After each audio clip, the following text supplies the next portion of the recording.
So today is an interesting day, sort of a combining, a juncture, if you will, of three different things. And number one, it's the third week in a 12-week series based on the 12 powers. We're looking at 12 attributes, 12 capabilities of who we are as a spiritual being. We talked about faith, we talked about strength, and today, interestingly enough, is love. So talking about this 12th power of love, and I'll mention it a little more next week too, because today I want to look at love through the context of Father's Day. And then also we have 49 candles here in honor of what happened last Sunday. You know, last Sunday when we were here, when I was here, had no idea what was taking place in Orlando. And in the last service, we actually had 2 children in our service who said they lived 10 miles from the Pulse place where it took place. And so in honoring that, you know, there's sad things. There's a lot of things that have happened just sequentially, a number of things. A few weeks or a few days prior to that, a young woman, a singer, was shot while she was signing autographs. So there's just a lot of things in our collective culture right now. Other countries around the world, it's been really heartwarming to see other countries standing up and sending their blessings back to America as we stand and really have an opportunity to reflect, what does love mean and how do we live from that place of love? So looking at all these things together. Also last week, I had the opportunity to spend back at Unity headquarters in Kansas City. Once a year, we have a Unity conference where ministers come together and other people as well. It's a well-attended event. And so one night, 4 of us were going to a dinner. We only had about an hour and a half to go to dinner and get back before the night's presentation. So my friend is driving. We're in Kansas City, and she's going kind of slow. She's following a dump truck. And the dump truck is going way below the speed limit, and it's multiple lanes. But she's following the dump truck. The truck's got the big tires with mud, so there's dirt flying up on the windshield. We're catching this dirt. We're following behind. But she's engrossed in a conversation.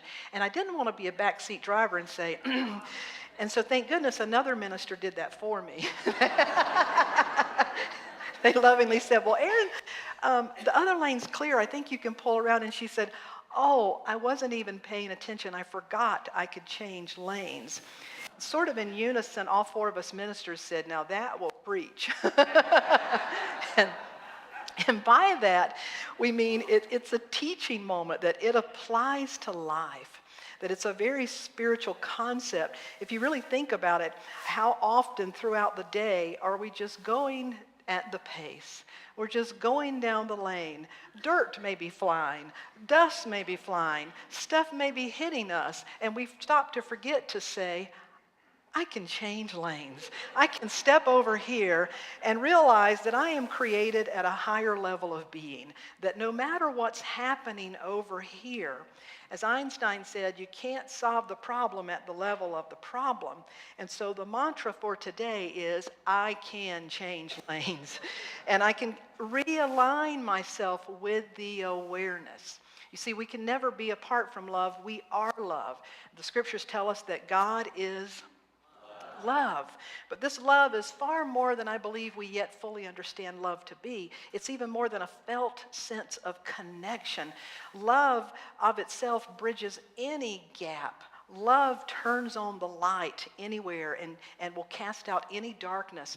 Love always sees itself in every form of life and honors it. That's where the namaste saying comes from, that I behold the divinity in you. It's as if love is saying, I see what you were made of. And even when I forget it and you forget it, even when we act out in ways as if we've forgotten who we are still love. And so I can change lanes at any time. I can realign in awareness. I can never not be love, but I can certainly forget that I'm love. And it always begins in awareness. So by changing lanes to get out of that is just creating a mess and a muck quite often. So today throughout the service, I'll come back to this in a little bit, but I'm going to introduce you to a song that we'll be using. And it talks about love as a decision, because love is It's the promise. We are love. We are the likeness and image of God. That is love. Love is also the highest law. Every sacred tradition in one way or another says, do unto others as you would have them. That's compassion. That's love. That's the highest law. So love is our promise. It's our nature. Love is the highest law. And love is also a choice. We can choose to act from love or not. Judith Johnson wrote, the love that joins us together is greater than romantic love. It's not only about being warm and fuzzy or affectionate. It's not characterized by intense desire or attraction. Rather, pure love is a sense of connection to an underlying unity that exists in all creation. It is a choice to be kind and compassionate based on the awareness that on a non-physical level, we are so unified that whatever I do to me, I do to you, I do to the whole. It is transcendence over a personal agenda to a desire for the highest good of all concerned. Spiritual love says, I might be distressed by you or your behavior on a personality level, but I know that spiritually we are all one and I wish you no harm. You see, that's what it means to change lanes. It's okay to get upset. It's absolutely okay to not agree. It's certainly okay and necessary to hold people accountable for their actions. We're not saying we dismiss that, but we're saying in the midst of whatever injustice may have happened, I still see you as a spiritual being. And that really equips us to show up and to live from a higher order of being. If there's ever going to be peace in our world, I truly believe it's going to require us to wake up and embrace that lane of living. So Richard, would you give me the first slide?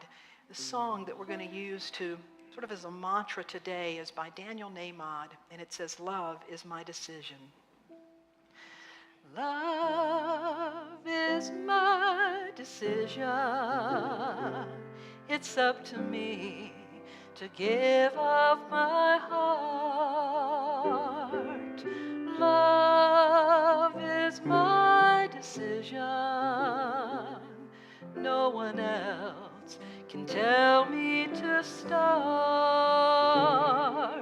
And once I decide to change my mind, God will show me how. Love is my decision. It's my decision right here and now. Now that you've heard it, I'm going to invite you to sing that one with me. Love is my decision. It's up to me to give of my heart. Love is my decision, and no one else can tell me to start. And once I decide to change my mind, God will show me how. Love is my decision. It's my decision right here and now. Love is a decision. That we are the likeness of image of God. And in order to know that, it really requires a felt sense of connection. I've been asking myself this week, how do we have more love in our life? And as soon as I asked the question, I heard the reply, you have a greater sense of connection. How do we have more compassion? You have a greater sense of connection. That's why the scripture says, love the Lord your God with all your heart, your mind, your soul, and love your neighbor as yourself. It stems from being connected to who we are. Not just yourself as your job, not yourself as what you can do, not yourself as compared to any other, but yourself as the likeness and image of the one. that aspect of who we are is pure love. It's as if all of us came into this life with an operating system that has a source code. And your source code can never be deleted, can never be overridden, can never be changed, can never be scrambled. Your source code is you are love, you are the likeness and image of God. But we also run a lot of other programs. We run a lot of other stories. We run a lot of other beliefs. And oftentimes we forget that I can change lanes at any time. And remember, I am the likeness and image of God. Would you give me the second verse in that, Ellen?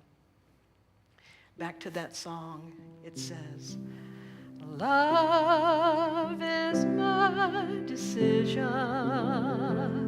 It's up to me to stand on that bridge, walk down that road. Love is my decision. No one else will lighten my load. And once I decide to change my mind, God will show me how. Love is my decision.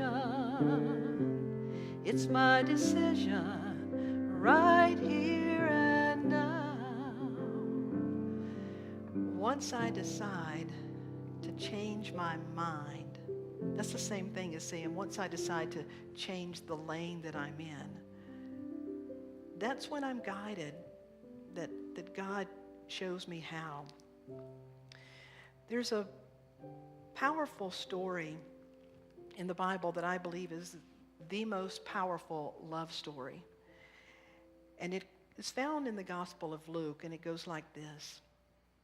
A religious scholar stood up with a question to test Jesus. Teacher, what do I need to do to get eternal life? Jesus answered, well, what is written in God's law, and how do you interpret it? The man said, it is written that you should love the Lord your God with all your heart, your mind, and your soul, and that you should love your neighbor as yourself. Jesus said, good answer. Do that, and you will live.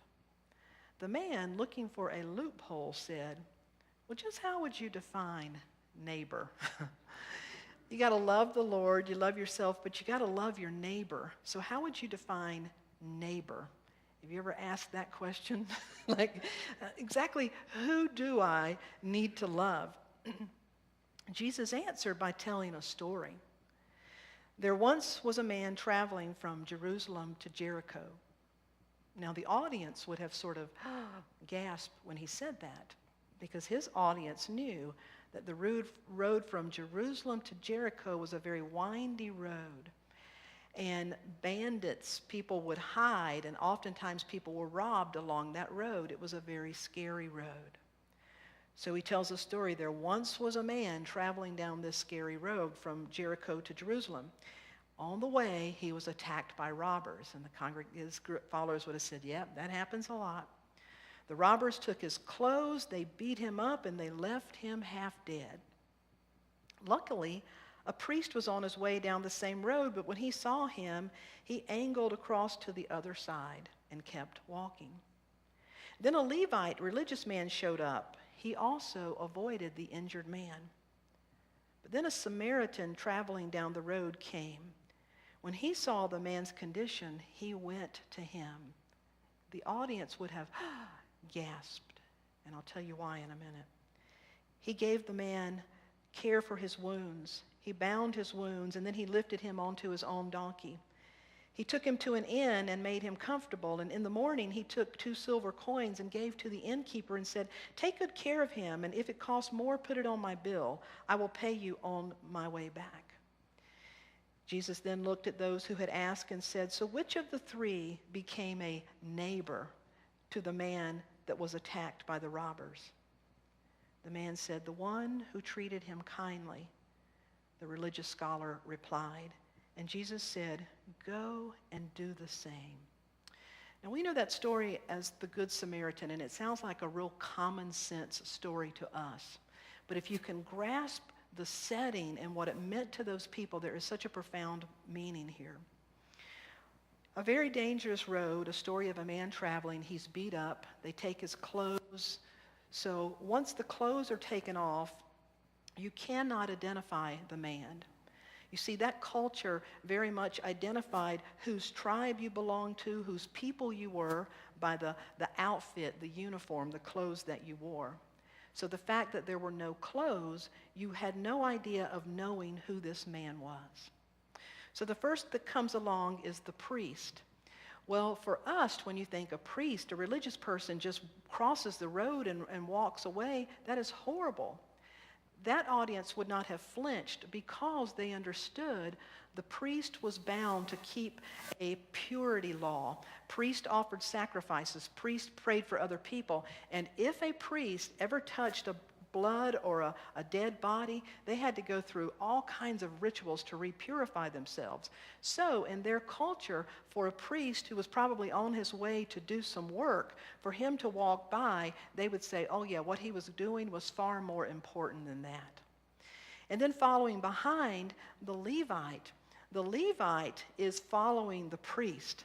And so the first one is sort of bound by what he calls, I have a religious right that allows me to leave this person hurting.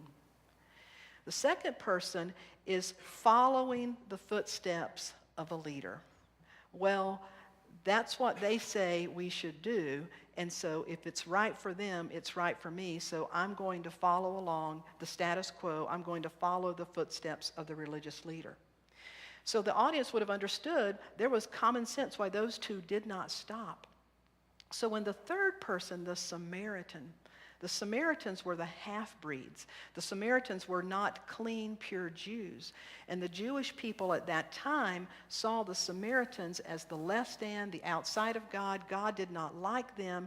And so for a Samaritan to touch a person, they all would have gasped. It's like, you mean the unclean person took this individual and cared for them? So you can see to the audience at the time, it would have really send them for a mental spin. Jesus was saying, you need to change lanes. If you have a religious teaching, that teaching tells you it's okay to leave somebody hurting on the side of the road, you need to take a look at that religious teaching. Because everything that takes place in the name of God does not demonstrate the nature of God. There are a lot of things that take place under the name of God, but they do not demonstrate the nature of God. And so he was telling them in the context of that story, are you loyal to religious teachings, or are you loyal to love? Are you loyal to a sense of connection? The second one, who just followed along, he would have been speaking to the majority of people saying, and so what about you? What are you just walking along? What have you just adopted? And what are you believing in that you for yourself haven't really thought through? And are there ways and places in your life when you are literally closing your heart? That the whole object of the story is, how can we keep our heart open? And I think in our society, it's something we really need to look at. When I heard about the Orlando incident, it just, I'm sure probably like you, it was so sad. I felt such a mixture of feelings. I was sad far beyond anything else. I had a real sense of disbelief that, how can this happen? Shock and all of these things. And I didn't find myself, a lot of people and a lot of groups have celebrated 49. But to me, it's really important that we honor 50 lives were lost. That even the man that we may call the predator, the killer, that's a life. And it doesn't mean we condone it. It doesn't mean we agree, but it does require us to see that individual as an equal individual in the eyes of God. Can you say amen? That we're all equal. And so I really didn't have any problem doing that. Where I had a problem is when I read about the Baptist minister in Sacramento who put all this stuff online about how, I could read you some stuff that he literally said. They pulled his talk off and labeled it hate talk. But in a nutshell, he basically said, that this killer did God a favor, and the only thing wrong was that he hadn't killed all gay people. And there's others that are popping up now saying the same thing. For me, that's when I got riled up. And that's when I said, okay, Darlene, now that's where you can't have an enemy. You see, love has no enemies. Love has no enemies. But we create enemies all the time. We want to distance ourselves from people. And so for me, the work becomes, I need to separate the man from his beliefs.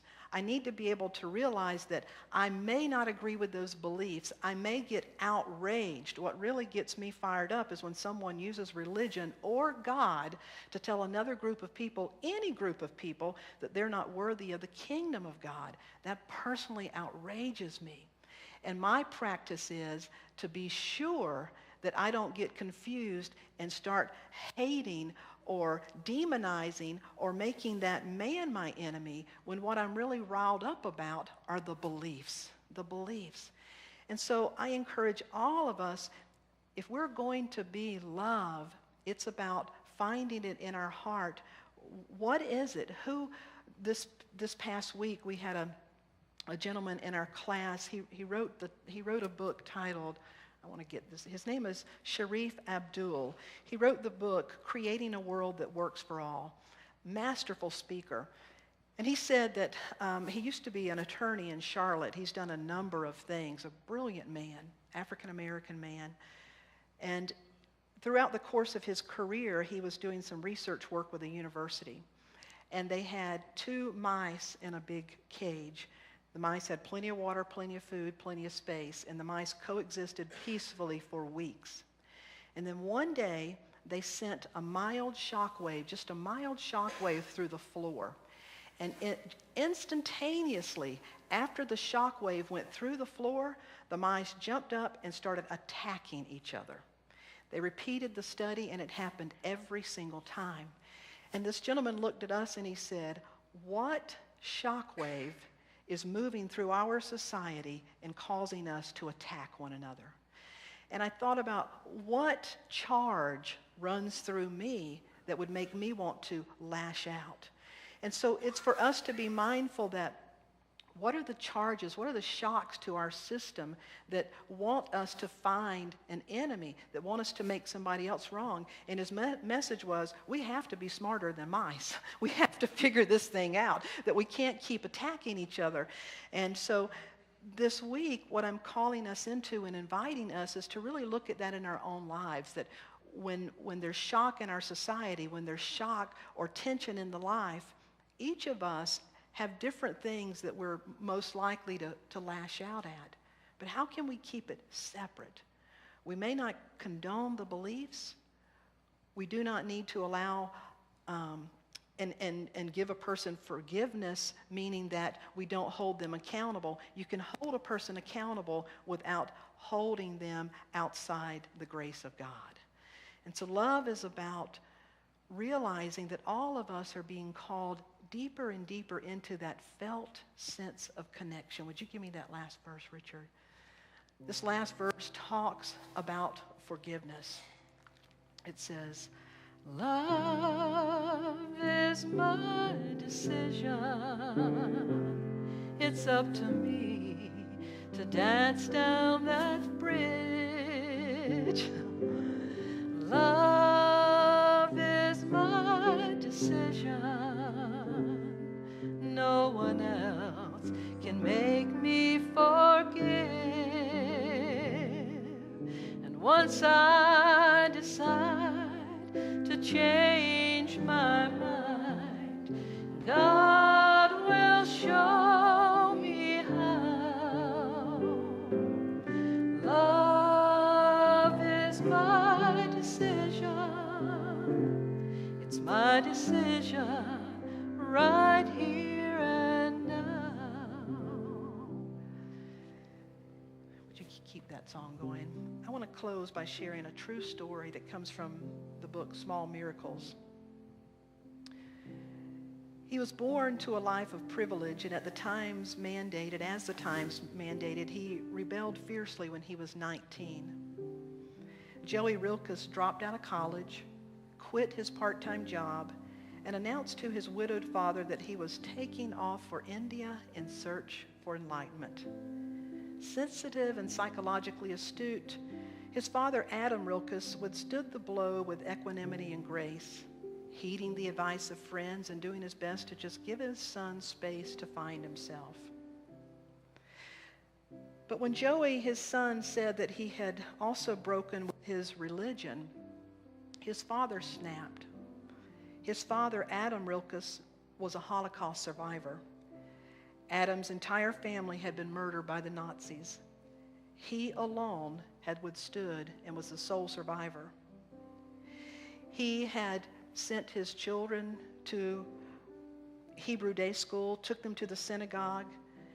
He wanted them to know their heritage because they were the only ones left. And so when his son Joey said, "I'm leaving home, I'm denouncing my heritage," his father snapped and said, "Get out of here. Get out of my home and never come back. You are not my son. I disown you from my heart. I disown you from my soul. I disown you from my life. I never want to see you again." "Well, that's fine with me," Joey shouted back, "because I never want to see you again either." And the door slams and out he walks. In India, Joey traveled from guru to guru seeking wisdom and spirituality. During his travels, after 6 years, Joey accidentally encountered an old classmate from Cleveland who was also on the streets of Bombay. Joey and Sammy happily embraced. "Hey, Joey, I was real sorry to hear about your dad." "My dad?" Joey said, shocked. "What do you mean?" "Oh, I'm so sorry. I guess you don't know. Your father recently died of a heart attack." "A heart attack?" Joey said, "They wouldn't have known where to find me. Oh my God." For several days, he lived in a stupor, dazed with grief and remorse. All of a sudden, he said, "India now tastes like ashes to me. I don't know what it is, but I must go to Israel." When his plane landed, he said, "I must go to the wall and pray. I don't know how to do this. I've never done this, but I have to go to the wall in Israel and pray." Approaching the wall on foot, Joey looked from a distance to people, throngs of people around the plaza. Ethiopians in African dress, Yemenites in white traditional robes, Americans in t-shirts and little yarmulkes. He approached a security guard and said, "Excuse me, can I get a prayer book somewhere?" They gave him a prayer book and a yarmulke so that he could go up and pray. As he went to the wall, he began to cry and he said, "Oh, Dad, how I wish I could ask your forgiveness. How I wish I could tell you how much I loved you. How much I regret all the pain I caused you. I did not mean to hurt you, Dad. I was just trying to find my own way."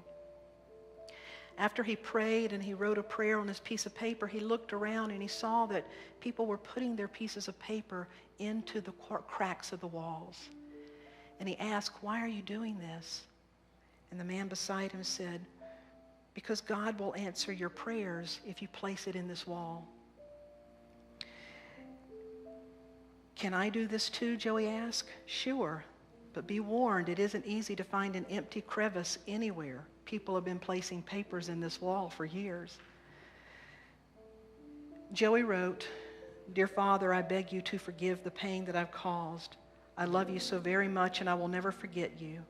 Please know that nothing that you taught me was in vain. I will not betray your family's death, I promise. Love, your son, Joey." As he looked for over 2 hours to find an empty crevice walking all up and down the wall, he finally found what appeared to be an empty crevice and he placed in his tight piece of paper. But it wasn't empty because another piece of paper fell out. "Oh no, I've pushed out someone's note," Joey thought, a little panic-stricken, wondering what he should do with it. He stooped down to retrieve it, and holding the rolled up paper in his hand, he was overcome with tremendous curiosity to read the words, something that he would never do. With his heart pounding, he opened the piece of paper and it read, "My dear son Joey, if you should ever happen to come to Israel and somehow miraculously find this note, this is what I want you to know. I will always love you. Even when you hurt me, I will never stop loving you. You are and always will be my beloved son. And Joey, please know that I forgive you for everything and only hope that you will in turn forgive a foolish old man." The note was signed, Adam Rilkus, Cleveland, Ohio. True story. What I know about love is that if we are love, then the only thing that keeps that from demonstrating is our own blocks. And if we can continually remember to change lanes, to let go of the judgments, to let go of the hate, to let go of the self-judgment, to let go that love is always there, that just as surely as love can unite a father and son across continents, that love is calling us into a felt sense of connection with who we are. As we enter into a time of meditation, Morgan and Christy, if you would come, I'm going to ask you to send your love to these 49 individuals, plus the one, plus anyone else that you need.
As we close our eyes and allow our heart to become even more opened, letting that sense of sadness be okay. Because when sad things happen, to feel sad is very appropriate. As a matter of fact, it's what allows us to be moved and what allows us to be moved and opens our heart, moves us deeper into love. This love that we speak up is more than what we may call romantic love. It's more than just an intense desire or attraction. This love is a sense of connection to an underlying unity that exists in all life. And from this love flows a choice to be kind and compassionate based on the awareness that on a non-physical level, we are so unified that whatever I do does affect the whole. There's a transcendence over a personal agenda so that we desire what is good for all. Spiritual love says, I might be distressed by you or your behavior on a personal level, and yet spiritually I still know that we are one and I wish you no harm. And therefore I will bring love to my own brokenness, to my own wounds, to my own hurt, to my own confusion. I will ask to be drawn more deeply into that deep sense of felt connection. Connection to my lifeline, my source, which is love. And from there, as my cup becomes full, as I know that I am love, as I know that there is no thing, that it is my source code, there is no thing that could ever, ever, ever deny me the love that is my very life. When I know that within every fiber of my being, I can then love all, even when their actions cause great pain. I can now become an agent of compassion. Compassion brings light to where there is darkness. Compassion bridges any gap. Compassion recognizes itself in all of life and says, I see the divine spark in you, even if you don't see it. And I will continue to know that truth for you. For every life that has been lost, for every family member, every friend, every heart that is broken, we see the cracks as openings for that love to pour forth. In our own lives, we choose to be a healing balm. We choose to stand up, and as we work for justice, we do so in a way that is compassionate. We do so in a way that always honors the divinity in all.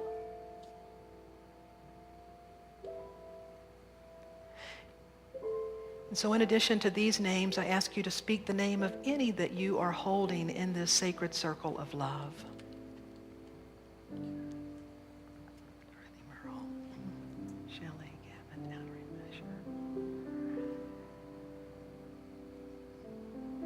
To speak your Father's name, Earl. To speak any who has stood as a father for you. To speak your own name, Darlene.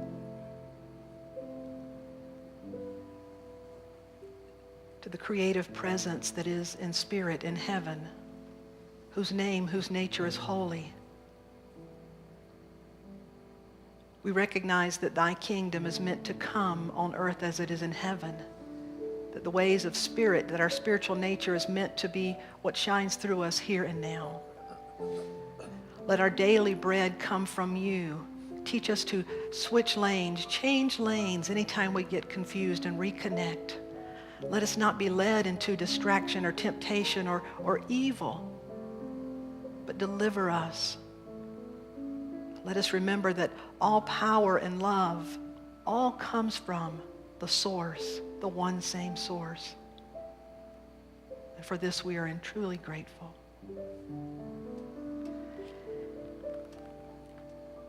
As you gently bring your awareness back, open your eyes.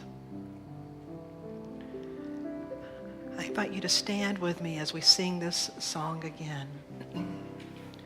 Love is my decision. It's up to me to give of my heart. Love is my decision. No one else can tell me to start. And once I decide to change my mind, God will show me how. Love is my decision. It's my decision right here and now. Love is my decision. It's up to me to dance down that road.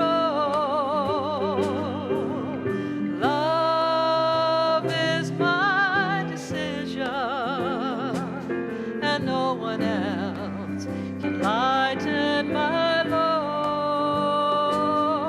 And once I decide to change my mind, God will show me how. Love is my decision. It's my decision right here and now. Love is my decision. It's up to me to stand on that road. Love is my decision. No one else can make me forgive. But once I decide to change my mind, God will show me how. Love is my decision. It's my decision right here and now. It's my decision right here and now. The story that I shared with you about Joey at the time the story was written, which has been several years ago, he was in his 3rd year of Jewish rabbinical school. Life completely transformed. So the power of love is your life. This week I invite you to just change directions in your time you find yourself moving in the direction of anything else, and allow love to change you. And so it is.